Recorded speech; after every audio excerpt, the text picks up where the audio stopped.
Financial markets today roiled by Donald Trump and the chaos he has unleashed on the American economy. The Dow is down more than 2%, around 900 points today, after Trump, in an interview on Fox News, refused to rule out a recession. Watch those comments. Are you expecting a recession this year? I hate to predict things like that. There is a period of transition because what we're doing is very big. We're bringing wealth back to America.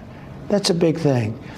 And there are always periods of, it takes a little time. It takes a little time. But I think it should be great for us. I mean, I think it should be great. Should be great. Markets didn't think so, clearly disagreeing with that. Spooked by what Trump called there a, quote, period of transition. All major stock indices are now below the levels they were when Donald Trump was inaugurated. That may be one reason why in that Fox interview, Trump said this, quote, "You can't really watch the stock market," end quote. A sudden about face from the kinds of things he said during his first term, when markets were his most favorite metric. Today's sell-off and investor concerns are focused around one thing, that Trump's policies, which often come with sudden and surprising reversals, is sending the economy into a recession. New York Times reports this, quote, "President Trump inherited an economy that was, by most conventional measures, firing on all cylinders. Wages, consumer spending, corporate profits were rising. Unemployment was low. The inflation rate, though higher than normal, was falling. Just weeks into Trump's term, the outlook is gloomier. The sudden deterioration in the outlook is striking, especially because it is almost entirely a result of Trump's policies and the resulting uncertainty. Tariffs and the inevitable retaliation from trading partners will increase prices and slow down growth. Federal jobs cuts will push up unemployment and could lead government employees and contractors to pull back on spending while they wait to learn their fate. Deportations could drive up costs for industries like construction and hospitality that depend on immigrant labor.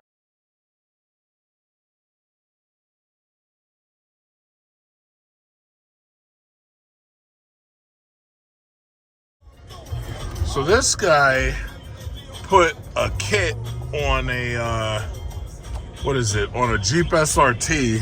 At first I thought it was a Trackhawk, and then I started really looking at it. I was like, wait a minute, that ain't no Trackhawk. Because it just doesn't have, it's just not a Trackhawk. It's like, it has the cues. Like he tried to put a dual exhaust in there and everything. And I think the kit that he has for the front end is overdone, but other than that, I mean, it doesn't look bad though. It looks pretty cool. I don't think, like with my Jeep, I don't think I would put a double exhaust on my Jeep. I wouldn't do that. I would just leave it like it is. Maybe put a Borla on there or something, or a Corsa.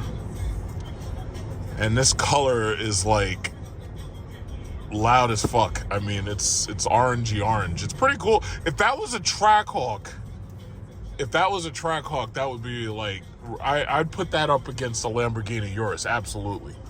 Because the Trackhawk was always more powerful than the Lamborghini Urus, as was the Durango Hellcat. That's why the Urus couldn't beat it in a race. But my thing is, that day is over. It's like, I don't think Jeep's going to get back V8 engines. I think at this point they're screwed, thanks to old Stellantis. I don't think they're ever getting the V8 back. I think they're going to have that horrible twin turbo Hurricane garbage. How unfortunate. It's like, that's just sad. Yeah, you can see where the skirt kit overlaps, like those wide body fender flares. You can see where it all overlaps. Yeah, it's I don't think anybody, really cares anymore. It's like when people are up badging and stuff like that, but it's interesting. It's almost like a SRT taxi almost. Because that's the same color that we use here in New York for taxis and school buses. Pretty cool.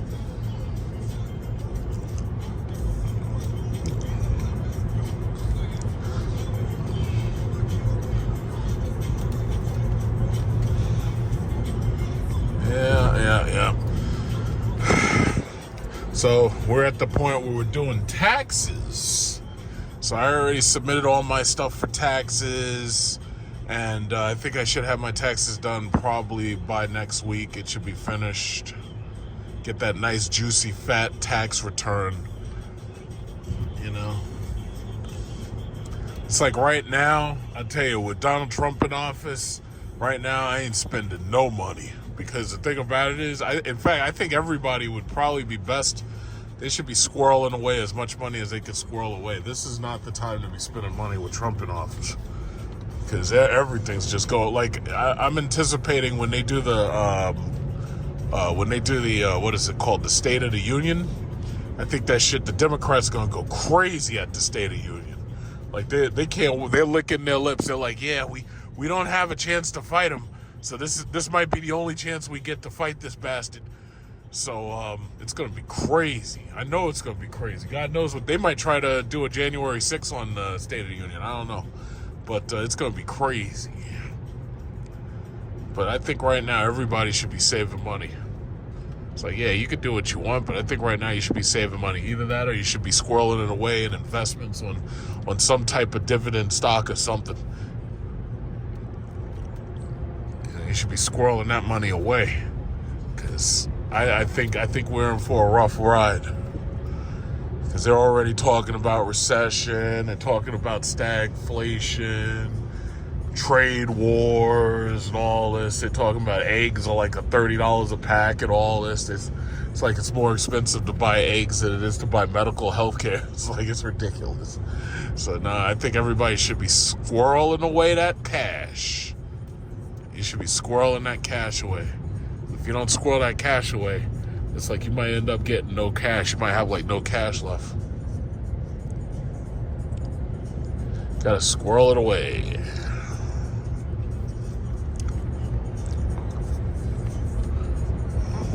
This guy's again.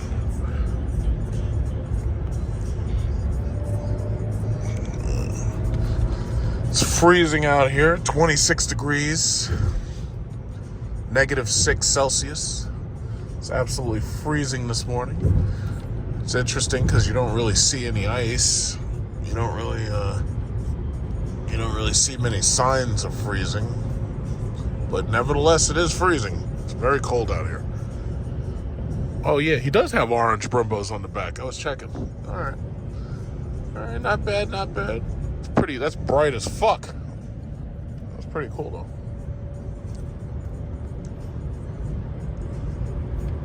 Watching this woman right here pushing this SRT Durango Hellcat model. That's a woman in there. She pushing that thing hard. It's an Indian woman. That's Lady Maharaja right there. She pushed that bad boy hard. I see her all the time. I see her on the highway a lot.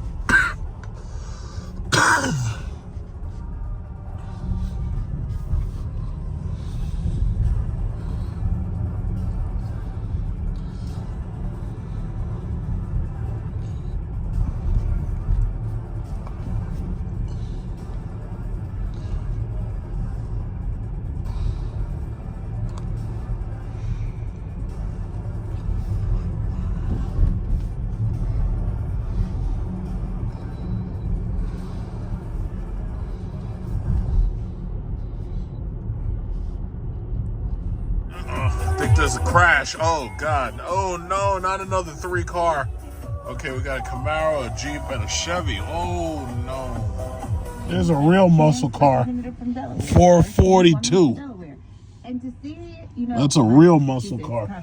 See, the thing about it is these people think that those Hemis, they think that these Hemi Challengers and Chargers, they think that those things are going to hold value. The answer is no, they're not. Like those cars right there, those cars are made of metal. Metal and leather and steel and all the stuff that they stopped using a long time ago. That car right there will hold its value way longer than the rest of this plastic shit. Somebody just got taxed and oh shit, oh this Acura, oh my God, oh my God, oh my God.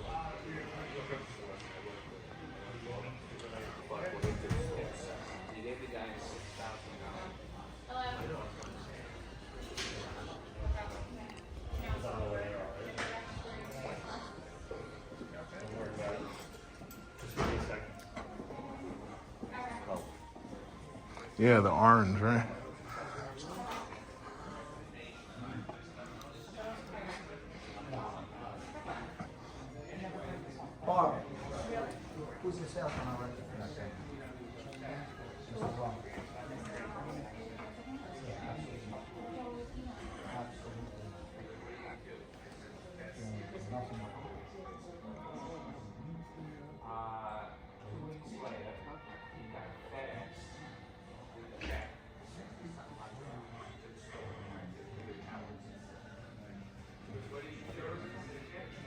Okay, so I had to stop by Uncle Giuseppe's because I just had the taste for some Italian.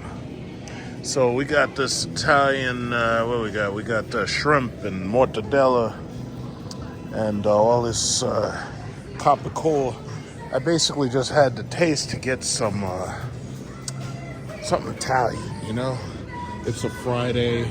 You got everybody waiting online. Everybody's over there waiting to get their pizza. So you got the pizzeria working overtime. What we got? We got shrimp salad here. This is $10.09. That's a lot. The imitation crab meat salad is $5.55. How much is this? $5.55. Sell by $3.18. Okay, so that's 4 days from now. Yeah, but that's imitation. I don't want that. Okay, and then they got all this extra cheese and everything. So you're probably wondering, you're like, why am I watching this? Like, what does this have to do with the Cadillac Celestiq? And I'm like, yeah, well, listen, this is how I do videos. You're just along for the ride. So they got the pizza right there. All right, so look at that. Pan Alfredo. 16. I could make that. And they got the Italian party hero over there. How much is that? 39. Yeah, see, that's actually the type of hero I really wanted. I should ask them if they can make that. I think I'll ask them if they can make it. Yeah, 53. Hi. Yeah, I'm gonna ask them if they can make it. Yeah, no, I heard him. I heard him all the way over there. Hi. Yeah, so I just asked him to make me an Italian hero, and he's making me an Italian hero. Look at this. They got butternut squash. Who the fuck buys butternut squash? Yuck. Italian, that's nice. I like that one. Oh, my God. See, every time you come to Uncle Giuseppe's, it's like Disneyland for people who, like, drink a lot of wine and sit back and eat the Italian capicola ham. You know? Chickens, all this. Yeah. It's like Disneyland. It's like Disneyland here. It's like Disneyland. They make their own cheese. They got the cheese maker. They make their own cheese. Like, look, let's look right over here. Look at this. Look at this. All this pasta. Every time I come by this store, people are always asking me, "Hey, where's that store at?" And then I tell them, I'm like, "Yeah, it's Uncle Giuseppe's, and it's in Melville." There are other Uncle Giuseppe's out here in New York, but this is the best one. So they got the mozzarella, they make the mozzarella. They got the make the pasta, they make the pasta back there. You got the pasta sauces, they make the sauces and everything over there. And then they always have the nice music. They got the nice music playing. Let's see, what kind of alcohol? You got 2 for $7 Arizona hard. 2 for $7? You know what? I got drinks at home. I'm not gonna buy that. They got their homemade sauces, vodka sauce with prosciutto. Yeah, the only thing about it is when you buy sauce like that, you gotta use it quick because it goes bad real fast. Marsala sauce, marinara. Yeah, I'm gonna have to tip that guy because I know I really don't have to tip him, but I'm gonna probably throw him a $5, just to show him, we all friends around here, They got really nice produce too.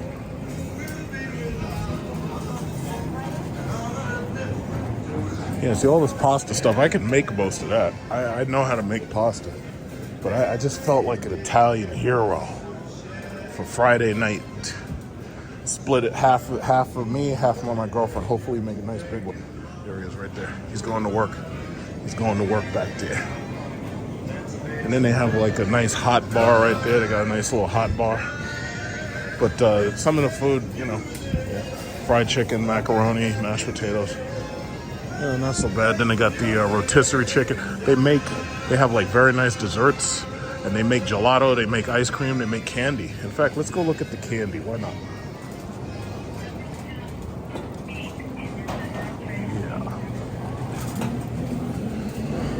Yeah. Espresso.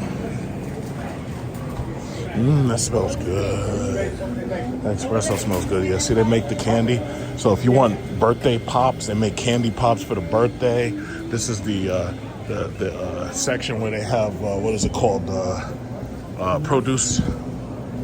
Look at this. God damn. You could get diabetes right in this bastard today. You could get some diabetes. It's amazing. We could get a nice load of diabetes. Diabetes. That's what they call it. They call it diabetes.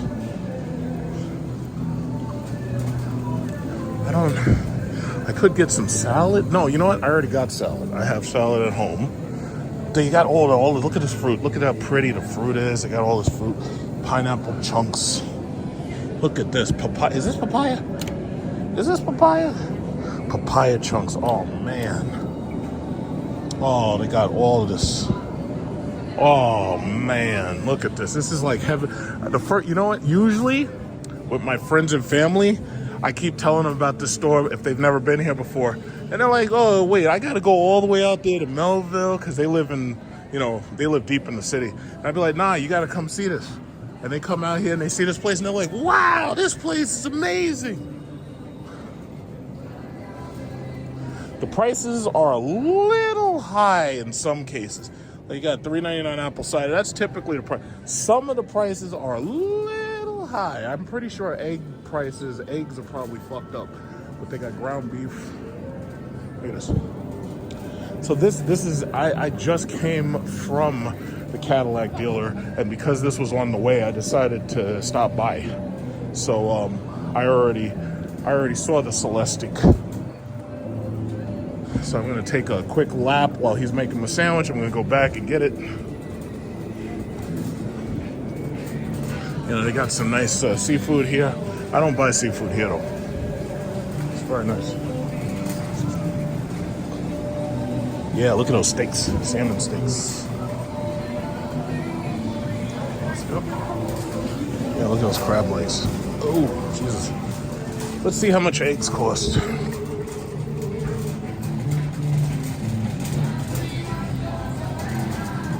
See how much the eggs. I know eggs must be sky high. Yeah, see? It's a very nice store. I haven't drank coffee in a while because it gives me GERD. It gives me like gastric reflux. So I've been trying to stay away from the coffee.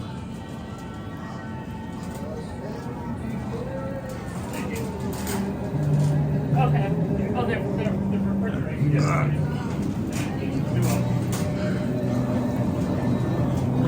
Ain't no flavors? No. I already have that. And this, the eggs. Oh, they probably gotta lock the eggs up, lock and key. What is this? $8.99 for some eggs. Oh my God. $8.99 nest eggs. Look at this. $13.49 for 18. Oh my God. The eggs might as well be made of gold. Okay, and then they have tres leches, and they got some pretty damn good cheesecakes here. They got some pretty damn good cheesecakes. See, I had to stop buying a cheesecake because I eat that whole cheesecake. And my girlfriend be like, hey, wait a minute, where's the rest of the cheesecake or the cheese strudel? I'd be like, yeah, I ate it. You'd be like, you just got it. I'd be like, yeah, I just ate it too. Look at these tarts. Look at this. Look at this. Look at this. Fabulous birthday cakes. Fabulous. 7-inch chocolate bomb cakes. What is that? How is that made?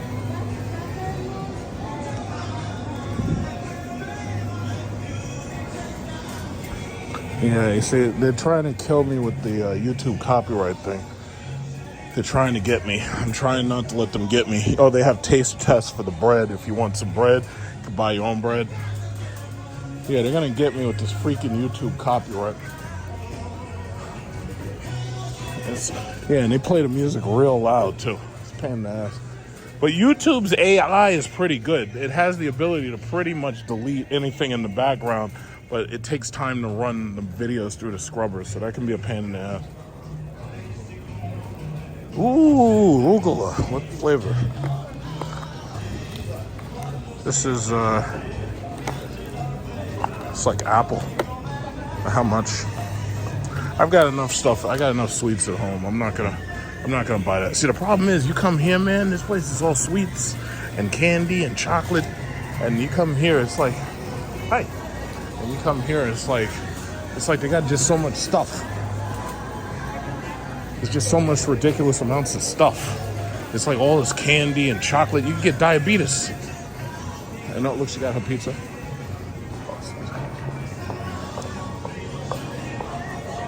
Yeah, it's like lots and lots of diabetes. Lots of it. Yep. Something else. I'm gonna give that guy a tip if I can. Yeah, get my sandwich. Oh, I haven't taken the Jeep out in a while, but I put the battery fully charged into it, and as you can see, I haven't driven this thing in months. The tire pressure is low. One of the tires at 23, you got 34, you got 30 and 29.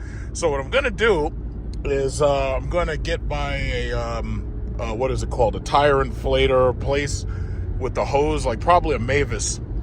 And I'm going to bring my tires back up to about 30, 35, somewhere between that. I'll try to get them all 35, but 33 is good enough, but 35 is probably best. It drives okay. There was a lot of brake dust. There was a lot of rust on the rotors, but last summer I had gotten new pads and new rotors, so I already know the rotors are relatively new. It's just that coating of rust that gets on there because of the snow and the ice. It's it just had to come off. So I was like, you know what? Originally I was gonna drive my Cadillac today because I really prefer driving my Cadillac, but I ended up saying, you know what? Let me just take the Jeep out. I'm gonna get some gasoline in it. I'll probably put about maybe $30 of gas in it. Who should be in front of me but a Dodge Hornet? So it's like now, I think Dodge buyers are coming to the reality that Dodge is pretty much screwed. See, here's the problem as it is they've got two products for the most part that are failing simply because they're way too expensive. This Hornet, this thing should cost no more than about $30,000. That Hornet, if you look at it, is smaller than this Nissan Murano. One thing I have to say about Nissan, I used to make fun of them. Nissan, and even look at this Kia Sportage. Kia, Nissan, and Honda are building larger cars than this pathetic Dodge Hornet. And you got to understand the reason for that is because that's not really a Dodge. That's an Alfa Romeo, and it's called the Tonale. And they tried to pass that off on us, and nobody called them out for it, but I'm like the only person you'll know that calls them out. Sergio Marconi started pushing all that fucking European shit on us, and we didn't want it. He pushed that Fiat 500. When they came out with that, I was like, wait a minute, this is stupid. Nobody wants that. And yeah, you get a handful of like young girls. Look at this old lady. You get a handful of young girls who want to drive a car like the Fiat 500. A handful. Then they put a manual in it, and they had the Abarth, and people were, oh my God, this is so much fun. I haven't had this much fun in years. It's a manual with a 500 horse. And I was like, yeah, but that doesn't change the fact the car is still fucking small. And considering, it's small, like, who are you going to sell this to? The average Dodge buyer is a big person. Like, these are not small people. These are Americans. We're big and fucking huge. And they tried to pass that stupid Dodge shit off. They tried to pass it off as a Dodge, and I'm like, that's not going to sell well. Then they started bringing over all that Alfa Romeo, the Giulia, and the Quadrifoglio, and I was like, wait a minute, we don't want that. And sure enough, we got these assholes with these freaking Infinities. Whenever I see these guys, I don't even bother with them anymore. Normally, the younger me would have chased after this asshole, But I'm watching these videos of these BMW idiots and these Infiniti idiots, and they're racing these cars and crashing because you can see how dense our traffic is. I don't mess with these guys. I just let them go. Sometimes they'll pull up on the side of me because they see the SRT badge.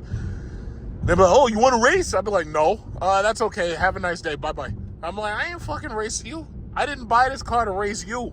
I just didn't. I bought it just to have fun with it. I didn't buy it to race your ass. So anyway, long story short, yeah, Dodge is on its last legs. They have totally fucked up. Now, see, Jeep can get away with certain fuckery that Dodge can't get away with. See, Jeep really doesn't have a brand identity like Dodge has. Jeep is a 4x4 off-road vehicle. They can put that chassis on there, they can put that body covering on there, and as long as it looks like a Jeep, people will buy it. The electric Jeep has sold well. The 4xe, like for instance, I was supposed to go to Chrysler today, this morning. I was supposed to go there and do a test drive video on the, no, don't look at me. I was supposed to look and do a test drive video on the, what is it called? The Jeep Wagoneer S. Sure enough, they had the car came in 2 days ago. It sold last night. So the thing about it is I didn't even get a chance to go see it. So the Jeep Wagoneer S, now you can talk bad about the Dodge Charger EV, but the Wagoneer S is actually selling very, very quickly. As soon as those things come in, the sticker, I could show you the sticker. I could put it in my community chat. They wanted like $65,000 for the car, and it had so many markdowns that the thing was like $55,000. And now this was a launch edition, and typically the launch editions are about 70 to 75,000, but they don't hit 75. They're about 70, 71, or 72. So they're already marking these things down so much that they're moving like instantaneously, because you also have to remember the $7,500 tax credit is still there. So I'm saying all this to say Jeep can get away with the fuckery because people are going to buy it simply because it's a SUV, whether they intend to use it off-road or not. They're going to buy it because it's an SUV and it's an all-electric SUV. Dodge cannot get away with that. Now, granted, there have been a couple of people who bought the Dodge Charger EV. I've seen one of them on the road, and I've seen a couple of people on YouTube buy them. But the reality is that's not the product that put Dodge on the map. The products that put Dodge on the map was the Charger and the Challenger. Both of them, the cheap version, I'm not talking about the Hellcat, the SXT was less than $30,000 when they were selling that back in 2016. I still have video footage of it. The SXT was $30,000. My Hellcat was $75,000, $76,000, depending upon like the destination charge and all that. Now they're trying to sell these EVs for $86,000. Now the cheapest one is still like $60,000. It's like, wait a minute, you went from an entry price of $27,999 all the way up to like $56,000 or $57,000. It's like you're done. So they chased after the enthusiast and they totally miscalculated. These bean counters and these surveys, I believe, are mostly to blame. Like some of these people are like, oh, why doesn't this EV have a frunk? And the reason why most of these new EVs don't have frunks is because consumer data was telling the designers that people aren't using the frunks. So they say, oh, well, if you're not using it, we're just going to get rid of it. So what you end up with is a vehicle just like the stupid Hornet, which is, it's engineered to piss you off. It's absolutely tailor cut and engineered to piss you off because it's absolutely not what you wanted, but they believe it's what you wanted because it's based on what a couple of stupid consumer surveys and polls said. And that's where you go wrong. That's exactly where you go wrong. It's disgusting. But that's what it is. So yeah, I'm gonna hit the gas station. And I'm going to hit, because I have an air pump. I have one of those portable air pumps that I've reviewed. But I don't want to use that because I may need the battery if I have to jumpstart this car for any chance. Because I could park this car and the shit could die. So I want to make sure that I have the ability to jumpstart this son of a bitch just in case it dies. So my USB charger and all that is back there along with the jump starter pump, which is it's a combo unit. So I'm going to go to one of these gas stations because my favorite gas station's on Rockaway. I'm going to go to one of these gas stations and the guy will fill up all my tires if I don't do it myself. So, yeah, it's really crazy. But I think Dodge is screwed. And they say, oh, well, we're going to bring back the Hemi. Yo, guess what? Even if you bring back those Hemi V8s, right? And even if you put the most powerful Hemi even if you took that Dodge Demon 170 and you put that in every single car, that's not going to change the fact that your core audience is broke. Your core audience has shit credit. Your core audience cannot afford these interest rates. Your audience cannot afford these new insurance premiums. Your audience cannot afford the risk of car theft buying this stuff. Like Knockout 360 was making a video where he showed in California. It was like they had like $3 million worth of stolen Charger and Challenger Hellcat parts and Trackhawk parts. It's like nobody wants to deal with that shit anymore. Most of these dudes are buying these Infinities. Most of them are buying these Honda Accords and these Nissan Maximas. They are buying these things. In fact, I mean, Nissan damn near would have, been completely out of business if it hadn't been for Infinity. It's just crazy, But I'm going to go over here to Mavis and I'm going to check and see if their tire inflator is working. But, yeah, these dudes are buying these Volkswagen. I would never buy Volkswagen. But these Hondas, the new Hondas are starting to look like luxury cars. Like, the new Hondas look damn near like Volkswagens, really.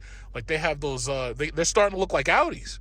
I was looking at these Hondas. I would never buy one. I'm just saying, they're starting to look really, really good. And they're getting bigger and bigger because they know Americans aren't buying small cars. They want big cars. Why the hell is Dodge making small cars? As you can see, underneath this chair is the battery, and that's the Loki Thor jump starter I was using. So I'm just going to take it right now. What is it called? The gas light just came on. It said, hey, yeah, listen, you need gas, buddy. So my tire pressure monitor, I'm going to take it to fill up all of the tires, 36 PSI. And got to put fuel in it. This is the first time I've driven this thing since, I guess, because, basically it's spring. If today's March 22nd, it's spring, basically. So I didn't drive this thing pretty much all winter. I was having a really good time just driving my Cadillac and enjoying my Cadillac. My Cadillac behaves better on ice and snow even than this truck does, which I found was amazing. I guess it's partly because of the low center of gravity, and it might also have a lot to do with the tires, but the thing about it, I think the low center of gravity has a lot to do with it. But long story short, every now and then got to take this thing and drive it and do something with it. I still got 91,202 miles. I'm still not at 100,000 miles. I've never had a car to 100,000 miles. I'll go from car to car, but I've never had a car to 100,000 miles. This Jeep would have been the first. But now, I tell you, see, the funny thing is, the car market is so fucking boring now until there's really not many places to go. Like, the only exciting new cars coming out are electric. There's no exciting new gas cars coming out, and the only ones that are coming out are ones that you absolutely can't afford. Like, supercars and performance cars. You can't afford none of that shit. So, here we go. Let me get to the front of the line and get my gas. And I'm not going to fill it up. I'm just going to put like maybe $30, $40 in there. And, that should be more than enough because I have no intention of driving this thing anytime soon anywhere. But if, so it's important to keep those fluids flowing. You can hear the brakes are a little squealy because they had like rust on them. So I was trying to get the rust off. So the brakes are a little bit squealy. I'm going to let it run because right now it's 11 volts. So I'm going to have to take this battery out. I'm going to have to use the other battery that I have. I'm going to do that when I get home. Okay. So my fuel door is here. I haven't been to a gas station in so long. It's amazing. Yeah, see the brake rust. Hi. Yeah, so getting in here, get my tire pressure going. What's this? Why does it got stickers everywhere? What the fuck? All right. I guess it's inspections or something. I don't know. Something I find interesting, despite all the shit talking, gas is still $3.49. Now, regular unleaded is $2.72, which is really good for people who were smart and they got regular cars that use regular unleaded. But if you're one of these people who has a turbocharged car, then chances are you have to use premium, otherwise your car starts to act up and starts to knock, or you start to have problems. You know, I've always said the same thing. I love electric vehicles. I love them. But if I had to have a gas car, I would rather have a gas car that uses regular unleaded. The problem is just about every new gas car requires premium. You know, it's just like if I was going to buy them. If I were to buy a Mercedes S-Class, I wouldn't go for the 580. I'd go for the 500. And unfortunately, the lowest grade gas you can use is still premium because you have to have a twin turbo 6. Why can't they put a naturally aspirated engine in there? Even the naturally aspirated V8 and their naturally aspirated V6s from before were better because they didn't have turbo lag, you know? So my thing is, listen, if you're not going to give me the gas engine I want, you're not going to make good gas engines, then you might as well just give me an electric vehicle. Yeah, so I'm going to drop just $40 and I'm going to drop just $40 in here. So that's about 12 gallons and that's about it. You know, this is just pre-summer maintenance, you could call it. There we go, $40. I haven't had to do this shit in so long, I forgot a lot of the intricacies of gas, you know. Okay, so now I gotta go over there and fill up these tires. Oh, boy. Okay, so gas lights off. All right, go get in there and fill up these tires. Now, you're probably asking, oh, well, why don't you use your portable air pump? It's like, nah, I'd rather not. I'd rather actually go over here and use theirs because the thing I like about theirs is their air pumps have automatic beeps and stop you once you get to the fill that you ask it for. So if you ask it for 36 or 40 or whatever, now the only question is how many. Oh, yeah, so usually they keep the air pump parking spot empty. Right here, tire inflator. So my back tires, 32, 29. Okay, so yeah, that should be more than enough. So I fill up the front first. Oopsie. Okay, I fill up the front first. That lady looked like Samuel Jackson. Okay, so I'll do the front first to 36. And then do the back. Really, really love this these new nozzles they've got. They've got nozzles where you just put it on and then you push it forward and it just clicks into place, and all you got to do is you just pull it and it comes off. So basically when you push it forward, it locks for you so you don't have to sit there and hold it. That's fantastic. So that was pretty easy. Let's see, we're at 36, 35, 37, and 37. So very nice. Air pressure has been restored. Oh, look at this Cybertruck. This Cybertruck's got camo paint job thing. What is that? Camo wrap? No 314. I don't know what that means. No 314. I like it. This Volkswagen was trying to race him or something. But this guy's not, he doesn't have a Cyber Beast, or at least I can't tell if he has a Cyber Beast.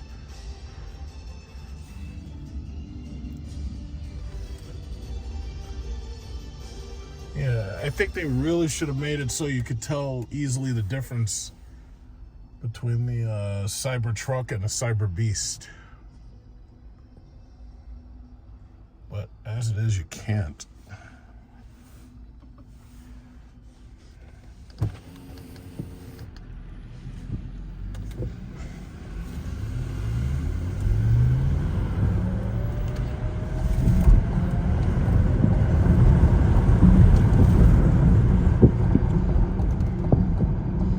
Sorry for cutting you off. You're just driving much too slow for my tastes.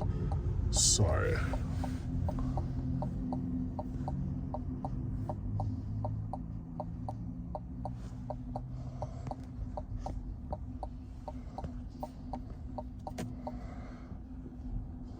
Foundation. He has a foundation, not a cyber beast. It says foundation. That's pretty cool.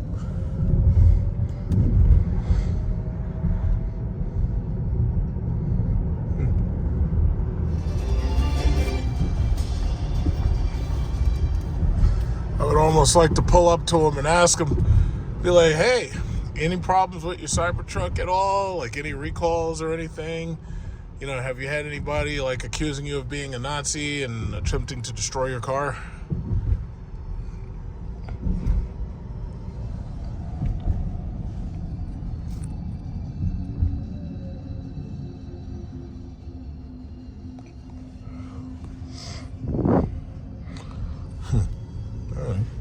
Well, he's headed into his Dunkin' Donuts, so I'll leave him be. Today is March 23rd, Sunday. It's nighttime, so we're about to enter a brand new week of stock trading. Right now, the Dow is still at 41,985. So if you look at it over about a month's time, it had dipped down to 40,797. Pretty much as Trump was announcing his tariffs, and the high was 45,073. So basically, until the Dow returns to 45,000, you're basically going to have the news media that's anti-Trump continue to badger him about the stock market. Because, see, the problem with the stock market is it's used as an objective indicator, whether it is or not, but it's used as an objective indicator to talk about whether or not what you're doing as far as policies go are positive or negative. And, of course, they're always going to point to people's 401k, and they're going to say, yeah, well, your 401k is resultant of whatever his policies are. Now, I do not have a 401k. I actually have like a 403b. And then there's also, you know, the value of the shares that I hold for these ETFs. And then you have companies like NVIDIA, which are down a little bit, but I'm not really worried about them over the long term. So you see them at $117. Meanwhile, the high was $153. You see Microsoft at $391, where the high was $468. You see Amazon at $196, where the high was $242. You see Google at $166, where the high was $208. You see Amazon at $106, where the high was $187. You see, Micron, 94, when the high was $157. And basically, you also see, of course, the automotive companies. Stellantis is getting its ass kicked mostly because of Stellantis itself. Carlos Tavares has dug a hole for some of those companies, specifically Dodge, that I just don't see them coming out of. Their pricing has gone like insane. They've been marking things up, trying to rip customers off, and at a certain point they were able to get away with it, but at this point they can't. If they do bring back V8 cars and all that, yeah, that would be great. But the problem is now your technology is very outdated. It's very obsolete. And the prices, along with the insurance, are going to be so high on those things that most people won't be able to afford them. I think a lot of people have left that company because right now, especially Dodge, they have nothing to sell. Like they've got those Hornets, but that's like a failure product. They have to aggressively give those things away. It basically shouldn't have existed in the first place. It's a European car that should have stayed in Europe. And then they have the Charger EV. And the problem with that is it's just way too expensive. If it was 50,000 or under and maxed out at about 65, maybe 70, maybe you'd have a different story. But the problem is it's way too expensive. And the competition is just so good. I mean, you got the Tesla Model Y. You got the other cars that they have, the Tesla Model 3. You have the other steadily depreciating cars. And that's just Tesla. Then there's a bunch of other companies, and all of them have EV offerings now. So it's like, why the hell would I pay $86,000 for a Scat Pack Charger EV? Why the hell would I do that? I could buy a Tesla Plaid, and I could blow the doors off everything else. and it would pretty much cost me about the same exact thing. In fact, Tesla has such aggressive leasing and aggressive financing right now, it'd probably be cheaper. On top of that, they offer free supercharging, and they have the best network in America. Why would I go with you when I could go with them? That's their problem. So Ford is down at $10, and it could fall a little bit lower than $10, but it's down at $10. And as you know, like Ford's high was $14.85. But I bought into Ford back during the 2009, what was it, the bailout era. So I got Ford under $1.80. It was like $1.75 a share or something back then, and I held it. I don't sell, I just hold. GM is down at $49. GM is also worth buying if you have that kind of money and you want into GM, but that it all depends on you. Then you see Meta or Facebook. I'm not a fan of Zuckerberg. I'm not a fan of Facebook or giving any money to him, but they're under $600. Nobody's really buying in at the $600 mark, not unless you're a millionaire. Or unless you're playing options and you're playing the options. That's one thing. But really quickly, Bitcoin versus gold. Right now, Bitcoin, as you can see, is 85,817. You also have XRP. They claim that the lawsuits have all been dropped against XRP. I was expecting it to blow up. I haven't seen it blow up yet. Ethereum is under $2,000. Shiba Inu ain't moving. Dodge ain't moving. It's like I don't foresee those meme coins really going anywhere, but ADA and Solana, those are the ones that Trump claims are in his crypto portfolio and that he claims is going to be part of his crypto reserve for America and all that. So, all I can say is gamble at your own risk with those. I will not recommend any of them. It's at your own risk. If there were cryptos here that were specifically paying dividend yields, which they can't because they don't make profit, that would be one thing. But no, I will refuse to boost any of them. I'm not pumping nothing. But it's interesting. Bitcoin is 85,000. And gold has recently moved beyond $3,000. So basically, when you see gold going up, and you see gold going up because countries are buying gold, it's really interesting that you have countries that are specifically focusing on buying gold, and you have countries that some of which are buying cryptocurrencies. Now, gold has been a long-term store of value since like the beginning of mankind. The rise in gold, I would say, because if you think about, 2014, gold was about $1,600, and now it's at $3,000. In that same amount of time, obviously somebody would be quick to point out cryptocurrencies have pretty much gone up far more.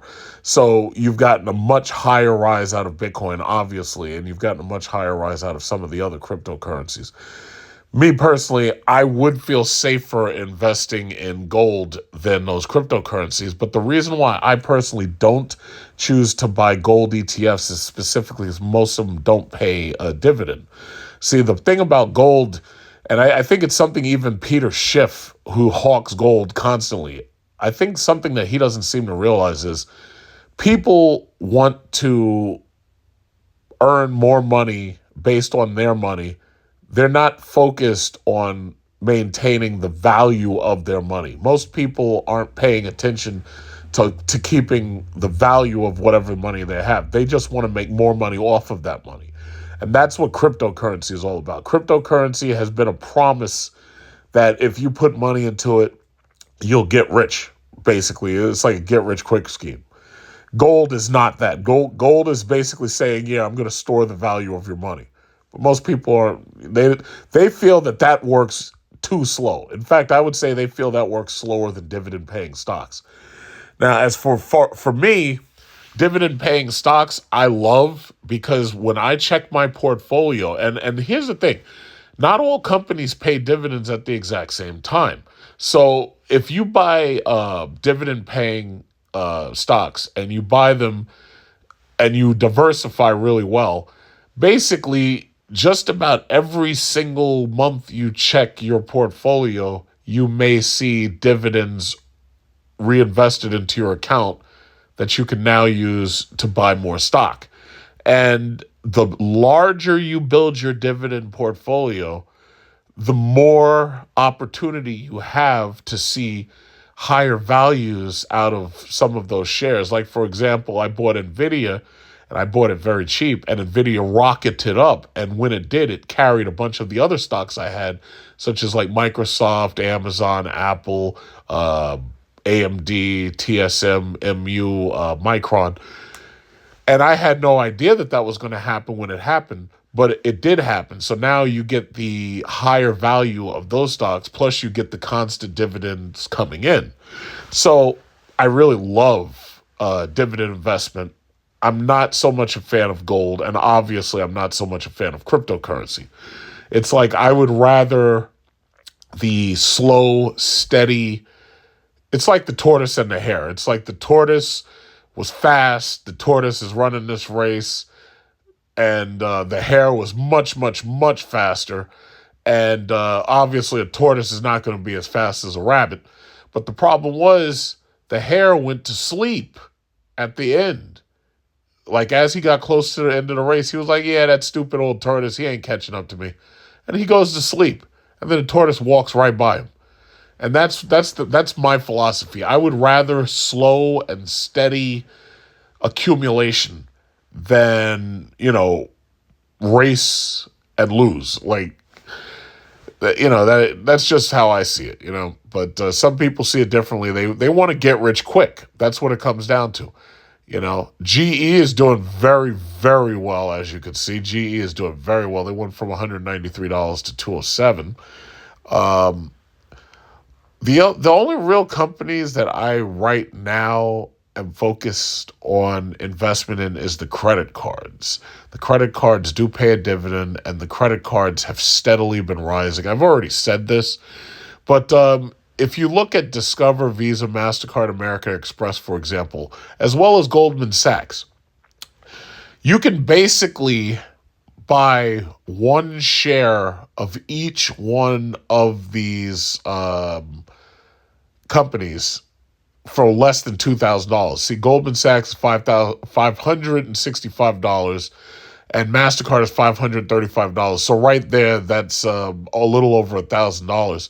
But the rest, Discover, that's only $164, Visa's $335, and American Express is only $270. So if you add them all up, you can basically buy one share of each one of these companies for $2,000. So that's basically a $2,000 investment.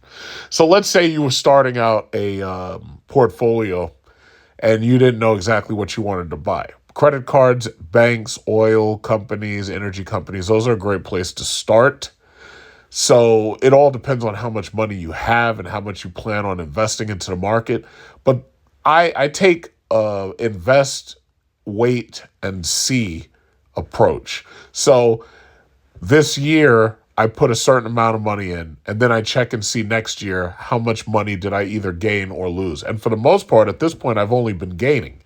There were some people suggesting to me that, I should, start a new portfolio, just for YouTube and start with like $5,000 and see how much I can, gain over the time.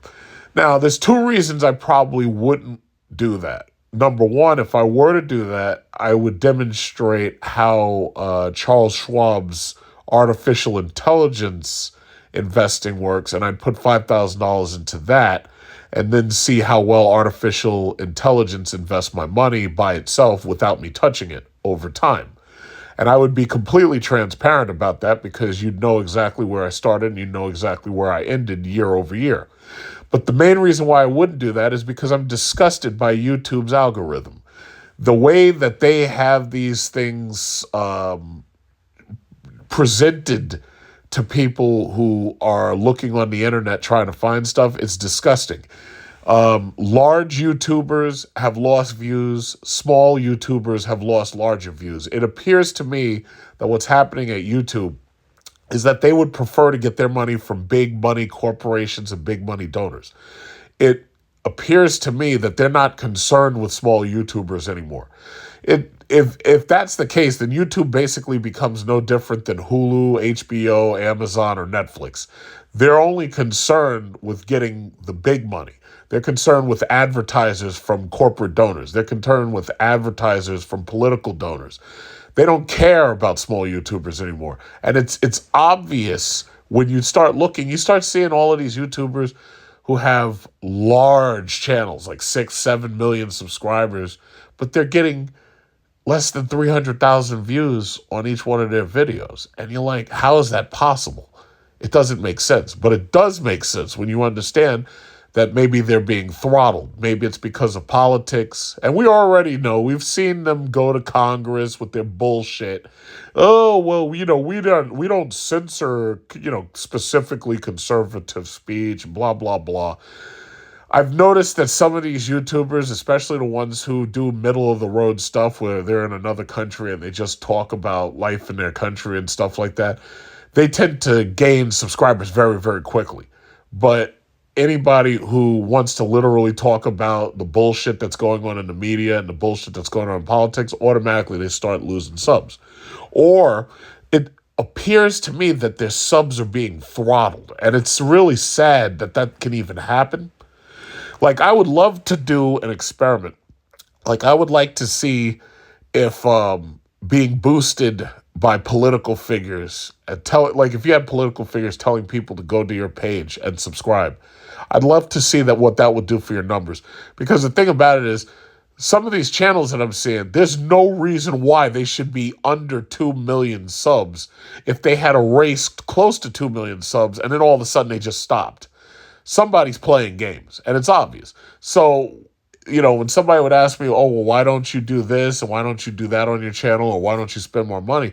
I'm like, there's no point in doing that because right now it's not a fair environment. It used to be fair, but it's not anymore. Like, you remember how you had all those YouTubers making videos and they were like, oh, YouTube is dying?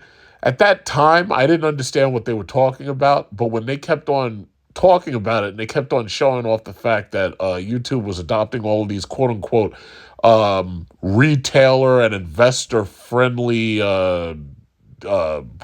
deeds and creeds and all that shit, I was like, you know what? Now I see it.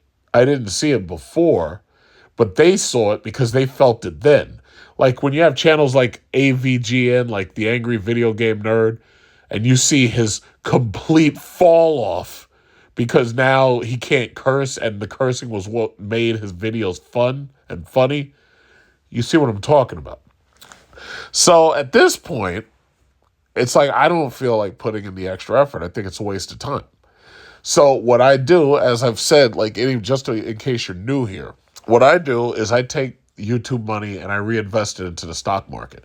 We just got paid on the 21st because pretty much YouTubers get paid on the 21st every month.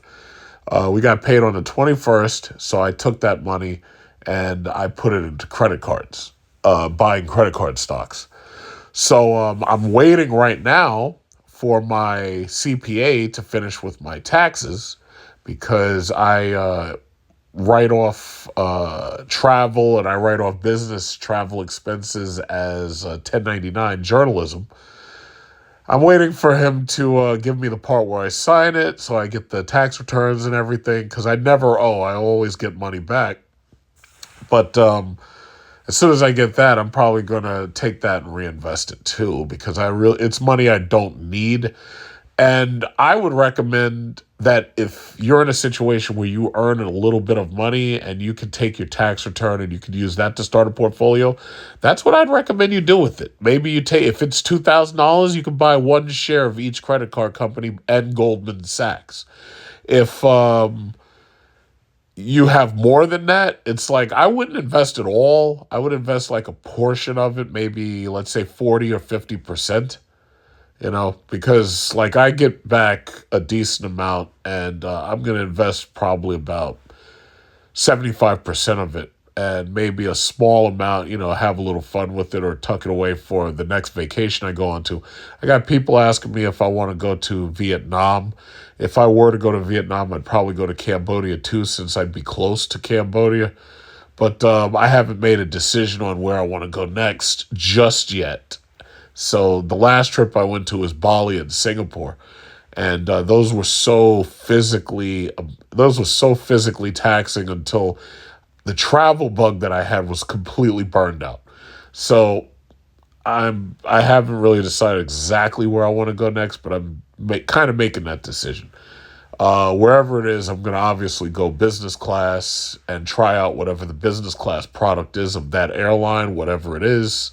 Hopefully I'll fly a different airline that I haven't flown before. Of course, right now, not too many people want to fly because, planes are fucking crashing out of the goddamn sky and landing upside down. So, not too many people are very interested in flying. But as far as the market goes, as you can see, a lot of it looks like it's in the red. But when you really look closely, everything's only down, if it's down, by like between 1% and 5%. And most of that is temporary. But we're really looking specifically at that magic number for the Dow itself. The Dow, the S&P 500, when the Dow returns to 45 or passes 45, I think a lot of the criticism will disappear. When the S&P is back in the positive, I think some of the criticism will disappear. But until that time, the criticism is going to be around for a while.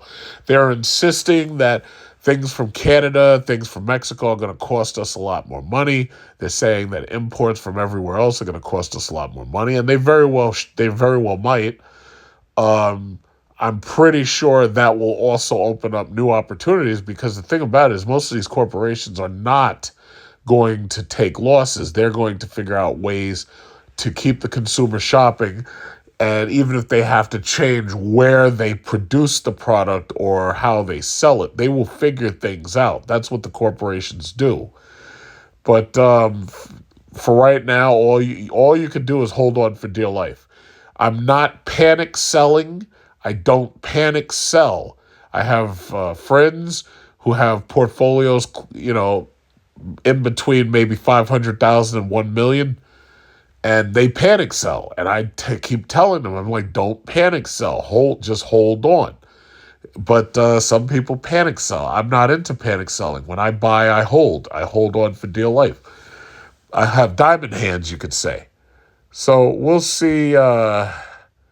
We'll see what happens, and I'll keep making videos as new information comes out. So for right now, that's all I really have to say. To be continued.